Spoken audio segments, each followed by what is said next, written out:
Monday റൂട്ടിൻ്റെ മറ്റൊരു വീഡിയോയിലേക്ക് ഏവർക്കും സ്വാഗതം. കഴിഞ്ഞ വീഡിയോയിൽ നമ്മൾ പറഞ്ഞിരുന്നത് ലാക്കർ പോളിഷിനെ കുറിച്ചുള്ള കാര്യങ്ങളായിരുന്നു. അതിൽ നിന്ന് വ്യത്യസ്തമായി ഇന്ന് നമ്മൾ പറയുന്നത് touch wood, sleek, melamine, PU sealer എന്നിങ്ങനെ പല പേരുകളിലുള്ള ചിലവ് കൂടിയ തരത്തിലുള്ള പോളിഷിങ്ങിനെ കുറിച്ചാണ്. ഇത് ഗ്ലാസ് ഫിനിഷ് എന്നാണ് പൊതുവെ അറിയപ്പെടുന്നത്. ഒരു ഗ്ലാസ്സിൽ നോക്കിയാൽ എങ്ങനെയിരിക്കും അതുപോലെയുള്ള മിനുസവും തിളക്കവും ആണ് ഈ PU സീലർ എന്നൊക്കെ പറയുന്ന പോളിഷിന് ഉള്ളത്. അതിലെ താരതമ്യേന ചിലവ് കുറഞ്ഞത് ടച്ച് വുഡാണ്. അത് ടച്ച് വുഡും ഈ സ്ലീക്കും ഒക്കെ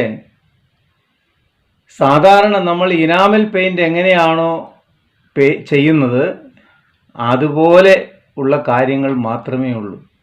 ഇതൊന്നും ചെയ്യുന്നതിന് അത്ര വലിയ വൈദഗ്ധ്യവും ഒന്നുമില്ല. ഇതൊക്കെ വളരെ പെട്ടെന്ന് തന്നെ കണ്ട് പഠിക്കുവാനും കഴിയും, അവരവർക്ക് തൊഴിൽ സ്വായത്തമാക്കുവാനും കഴിയും. അപ്പോൾ നമ്മൾ ഇന്ന് പറയുന്നത് PU sealer and clear, melamine polish എന്നിങ്ങനെയുള്ള പോളിഷുകളെക്കുറിച്ചാണ് നമ്മളിന്ന് പറയുന്നത്. അപ്പോൾ കാര്യത്തിലേക്ക് കടക്കുന്നതിന് മുമ്പായി എല്ലാവരോടും സ്നേഹത്തോടെ പറയുന്നു, സബ്സ്ക്രൈബ് ചെയ്യാത്തവർ ദയവായി സബ്സ്ക്രൈബ് കൂടി ചെയ്ത് പ്രോത്സാഹിപ്പിക്കണം എന്ന് വീണ്ടും അഭ്യർത്ഥിക്കുന്നു. നമുക്ക് വീഡിയോയിലേക്ക് കടക്കാം.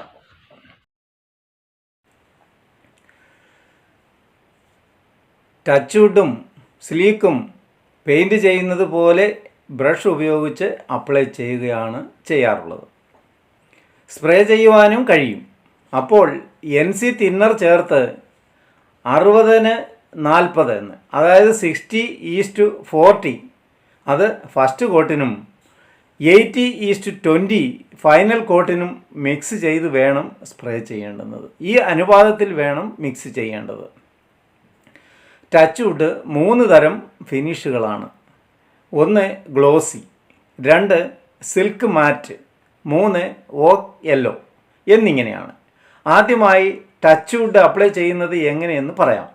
ഇത് ഇനാമൽ പെയിൻറ് പോലെ തന്നെ ടിന്നുകളിലാണ് ലഭിക്കുന്നത്.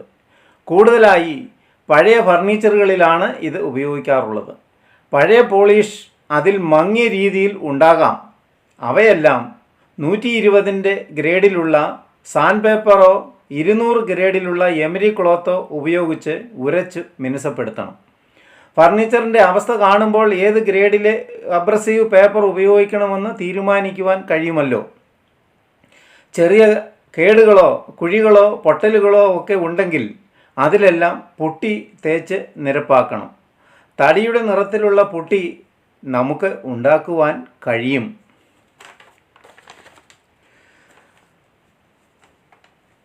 റെഡിമെയ്ഡായി വാങ്ങുവാനും കിട്ടും. എല്ലാ നിറങ്ങളിലുള്ള പുട്ടിയും ലഭ്യമാണ്. ഇവയിൽ ഏതെങ്കിലും ഉപയോഗിച്ച് എല്ലാ കേടുപാടുകളും ഫിൽ ചെയ്യുക. എന്നിട്ട് അതിന് മുകളിലും സാൻഡ് പേപ്പർ ഉപയോഗിച്ച് ഉരച്ച് നല്ല മിനുസം വരുത്തുക. ഈ ഉരച്ച് വൃത്തിയാക്കുന്നതിൽ അലംഭാവം കാണിച്ചാൽ പോളിഷിൻ്റെ തിളക്കം കുറഞ്ഞു പോകും. അതുകൊണ്ട് എത്ര സമയം എടുത്താലും കുഴപ്പമില്ല. നല്ല മിനുസം കിട്ടുന്നതുവരെ മിനുസപ്പെടുത്തി നല്ല ഒരു പ്രതലം ആക്കി തീർക്കണം. വളരെ പെട്ടെന്ന് പുട്ടി നമുക്ക് തന്നെ സ്വന്തമായി ഉണ്ടാക്കുവാൻ കഴിയും. ഒരു പ്ലാസ്റ്റിക് പാത്രത്തിൽ അല്പം സീലർ ഒഴിക്കുക.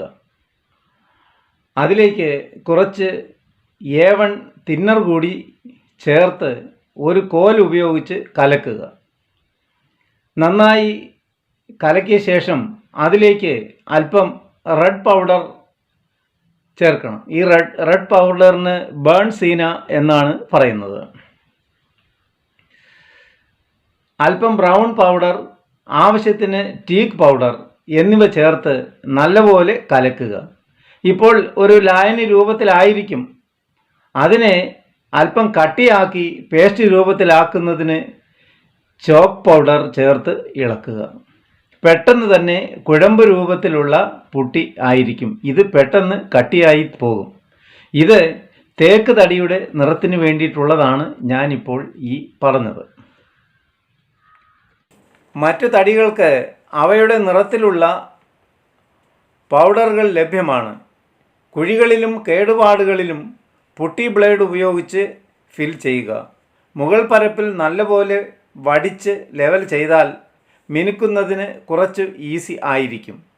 1 മണിക്കൂർ സമയം ഉണങ്ങുവാൻ അനുവദിക്കുക. ഉണങ്ങിയ ശേഷം 150 ഗ്രേഡിലുള്ള വാട്ടർ എമിരി ക്ലോത്ത് ഉപയോഗിച്ച് ഉരച്ച് മിനുസം വരുത്തുക. ഒരു ഉണങ്ങിയ ബ്രഷ് ഉപയോഗിച്ച് നല്ലപോലെ പൊടിപടലങ്ങളെല്ലാം തുടച്ച് വൃത്തിയാക്കിയ ശേഷം നല്ല ബനിയൻ ക്ലോത്ത് പാഡ് പോലെ ആക്കി സീലർ മുക്കിയെടുത്ത് നല്ലപോലെ പുരട്ടി വയ്ക്കുക. എല്ലായിടവും ഫുൾ കവർ ആയിരിക്കണം. ആവശ്യത്തിന് തിന്നർ ചേർത്ത് ലൂസ് ചെയ്ത് കൊള്ളണം. തിന്നർ മിക്സ് ചെയ്യുന്നതിനാൽ പെട്ടെന്ന് ഉണങ്ങുന്നതാണ്. ഉണങ്ങിയ ശേഷം 220-ൻ്റെയോ 240-ൻ്റെയോ പേപ്പർ ഉപയോഗിച്ച് വളരെ മൃദുവായി തടിയുടെ ഗ്രെയിൻസിന് പാരലായി നെടുകെ ഉരച്ച് മിനുസപ്പെടുത്തുക. സാൻഡ് പേപ്പറും എമിരി ക്ലോത്തും ഒക്കെ ഉരയ്ക്കുന്നത് എപ്പോഴും ലെങ്ത് വൈസിൽ ആയിരിക്കണം. കുറുകെ അഥവാ ക്രോസ് വൈസിലായി ഉരച്ചാൽ വര വീണ് വൃത്തികേടാകും. ഈ കാര്യം നന്നായി ഓർമ്മയിൽ ഇരിക്കണം.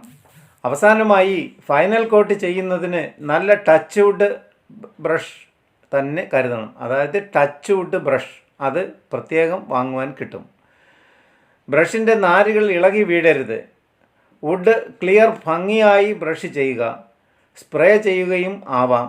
സ്പ്രേ ആണെങ്കിൽ 20:80 എന്ന അനുപാതത്തിലും ബ്രഷ് ചെയ്യുകയാണെങ്കിൽ 40:60 എന്ന അനുപാതത്തിലും ക്ലിയറും A1 തിന്നറും മിക്സ് ചെയ്ത് വേണം അപ്ലൈ ചെയ്യുന്നത്. ഈ അനുപാതമൊക്കെ ഇത് ചെയ്യുന്ന ആളിൻ്റെ കൈമെഴുക്കം പോലെ ഭംഗിയാക്കുവാൻ കഴിയും. നല്ല പ്രാക്ടീസ് ആയാൽ നല്ല പ്രാഗൽഭ്യത്തോടെ ഇത് പോളിഷിംഗ് ചെയ്ത് നല്ല മിറർ പോലെ തിളക്കമുള്ളതാക്കുവാനും കഴിയും. അടുത്തത് മെലാമിൻ പോളിഷ് ആണ്. ഇതിൻ്റെയും ഒരുക്കങ്ങളെല്ലാം ഒരുപോലെ തന്നെയാണ്. ഫർണിച്ചർ ആയാലും ഡോർ ആയാലും സാൻഡ് പേപ്പർ ഉപയോഗിച്ച് മുൻ പറഞ്ഞ പോലെ നന്നായി മിനുസപ്പെടുത്തിയ ശേഷം സാൻഡിങ് സീലർ പുട്ടി ബ്ലേഡ് ഉപയോഗിച്ച് നന്നായി അപ്ലൈ ചെയ്യുക. കുറഞ്ഞ പാളിയായി അപ്ലൈ ചെയ്യുവാൻ കഴിയും. ഉണങ്ങിയ ശേഷം 220 ഗ്രേഡിലുള്ള എമിരി ക്ലോത്ത് ഉപയോഗിച്ച് മൃദുവായി ഉരച്ച് മിനുസപ്പെടുത്തുക.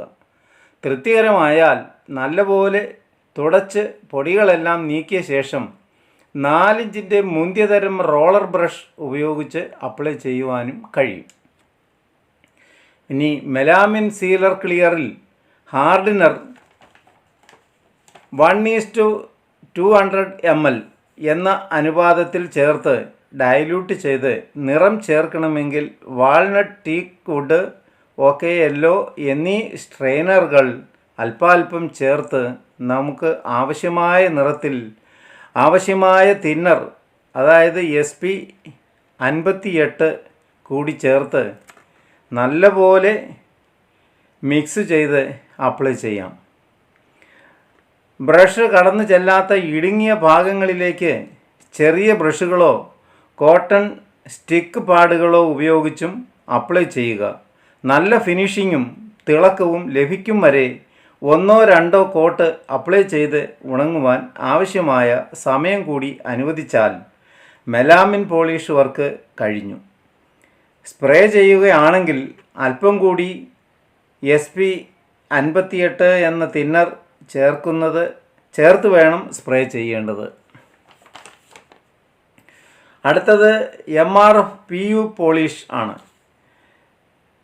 സാൻഡ് പേപ്പറിങ് എല്ലാം മുൻ പറഞ്ഞതുപോലെ തന്നെ ഉരച്ചു മിനുസമാക്കിയ ശേഷം ആവശ്യമെങ്കിൽ, അതായത് പുതിയ ഫർണിച്ചറുകളാണെങ്കിൽ വുഡ് ഫില്ലർ അപ്ലൈ ചെയ്യുക. പഴയ ഫർണിച്ചറുകളാണെങ്കിൽ സീലർ അപ്ലൈ ചെയ്താൽ മതിയാകും. ഫില്ലറിൻ്റെ ആവശ്യം വരുന്നില്ല.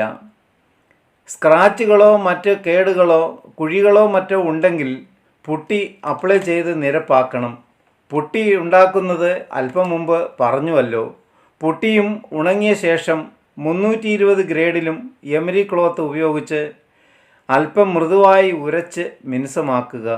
എല്ലാ ഭാഗങ്ങളിലും കൈ എത്തണം, എവിടെയും വിട്ടുകളയരുത്.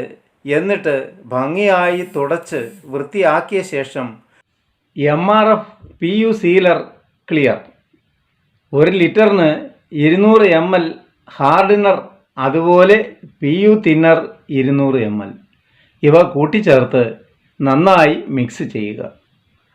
ഈ ഹാർഡനർ ചേർക്കുന്നത് പോളിഷ് പെട്ടെന്ന് ഉണങ്ങുന്നതിന് വേണ്ടിയിട്ടുള്ളതാണ്. ഇതിനോടൊപ്പം നിറം ആവശ്യമെങ്കിൽ അല്പം റെഡ് വുഡ് സ്ട്രെയിനർ, അല്പം വാൾനട്ട് സ്ട്രെയിനർ എന്നിവ കൂടി കൂട്ടിച്ചേർക്കുക.